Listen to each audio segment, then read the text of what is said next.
Hey there, everybody. Pete Pardo here from Sea of Tranquility. Welcome to my pick number 22 on my top 30 Southern Rock album countdown. That's right, number 22. This is a pretty cool album by a band that I'm pretty sure you're going to see pop up a couple times in this countdown. They're definitely, to me, an upper echelon Southern rock band. This particular album is, I think this is their, fifth album, I believe. I'm pretty sure.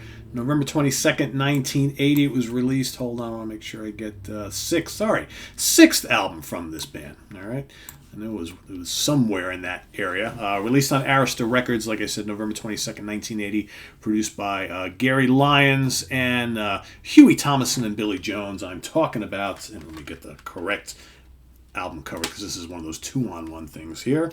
There it is, The Outlaws, Ghost Riders. Ghost Riders in. This is also on a 2-on-1 which has Playing to Win, right? Which is one that came just after. So, or actually just before, 1978. So this was Ghost Riders 1980, Playing to Win 1978. But Ghost Riders is the one we're talking about. That's quite the better album of the two, if you ask me, and it's definitely one of my favorite Outlaws albums of all time. So, Rick Kua, bass guitar, vocals. David Dix, drums. Billy Jones, guitars and vocals. Mike Duke on keyboards and vocals. Freddie Salem, guitars and vocals. And band leader and founder Huey Thomason on guitars and vocals. This is a pretty scorching album. I keep wanting to hold it up and keep saying that's not the right one there, Pete. There we go. You guys know what it is, right? I don't need to hold it up anymore. I remember buying this back when it first came out. I believe, this is the first Outlaws I actually purchased, and then I bought the live album right after this because I was so impressed with this album. But I bought this because I heard their version of Ghost Riders in the Sky on the radio, and I was like, wow, that's a great song with this amazing volley of guitar solos at the end, right? Just awesome. And I was like, I gotta have it. So I went out and bought the album, and I was pretty surprised. The album is pretty damn rocking, right? It's got lead vocals from a couple different guys in the band, right? Because everybody kind of sang here. They all were writing, so you get different flavors, different songwriting. So you got Ghost Riders in the Sky, that really cool cover leading off the title track. Then you got Freddie Salem's White Horses, good rockin' song with a really nice melodic chorus. You got Angel's Hide, which is a terrific Huey Thomason song with some just killer guitar solos. I mean, you had the trio of doom here. A lot of these Southern rock bands had 3 guitar players. Skinner had 3 guitar players. Molly Hatchet had 3 guitar players. Outlaws had 3 guitar players. Why not, right? The more the merrier. So, Angel's Hide, great song, very melodic. I always love Huey's vocals too. But man, great riffs, great solos on this. Devil's Road, a Freddie Salem track, probably the heaviest song on the album. Maybe one of the Outlaws' heaviest songs they've ever done. Devil's Road is definitely cranking. Good Southern hard rock song. Then you got over on the second side, you got their cover of I Can't Stop Loving You, which is much more of that kind of like Southern country rock and pop type of thing, which they did a lot of throughout their career, especially early on.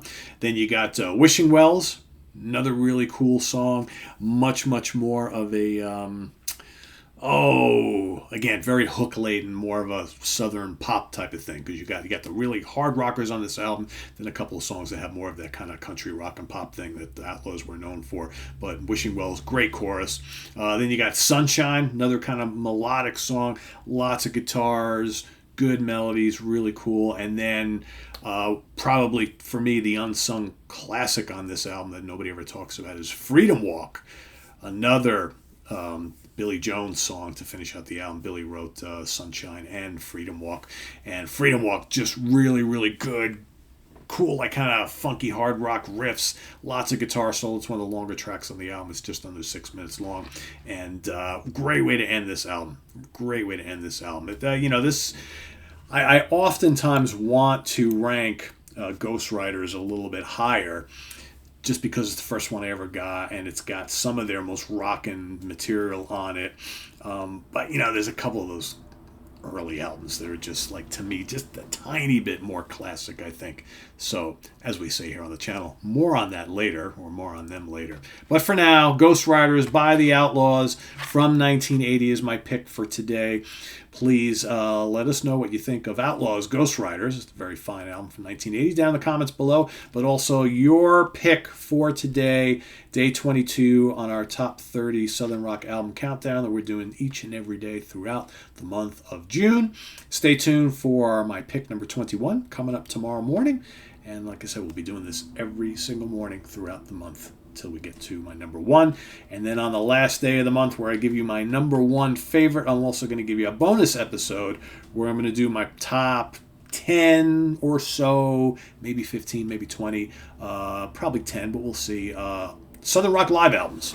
A lot of people were wondering why I wasn't picking live albums for this series, because there's a good chunk of really great Southern Rock live albums. So I wanted to give some love to the studio albums here, and then maybe single out the live albums, do a whole separate episode of that. So you get that bonus episode on the last day of the month. So thanks for watching. Visit us on the web at www.seaoftranquility.org. We're on Facebook. We're on YouTube. All together, all the damn time. Please subscribe if you haven't already and click on that notification bell. Also down below you'll find the links to our Ko-Fi page for channel donations and our merch page where we've got all sorts of cool Sea of Tranquility shirts and things, a couple new designs, and more specifically we have a new customizable one for those of you who have liked and maybe considered ordering the Mixtape Challenge shirts that we have. We did a bunch of shows last year or so where we did these Mixtape Challenge shows where we got Mixtape Challenge mixtape, Sea of Tranquility mixtape shirts. We got a metal one and a prog one, which lists some of my favorite albums on there. But with this new one, this new design, you can actually customize what you see on the shirt. So there's a little button, a link you can click to send an email to David, who runs our merch store, and you can tell him, hey, I want one of those new mixtape shirts, but I want these 10 albums listed on there. He's going to do that for you. So albums, bands, whatever. So I'm going to get like the little spine, the stacked spine, right? It shows, you get all the shirt's got all the spines stacked, and on each one you can put your own your own favorite albums or whatnot on there. So click on the link below, go over and check that out, and we'll see you tomorrow morning with more Southern Rock talk here on the channel. I'm Pete Pardo. Thanks for watching. Have a good one. Bye-bye.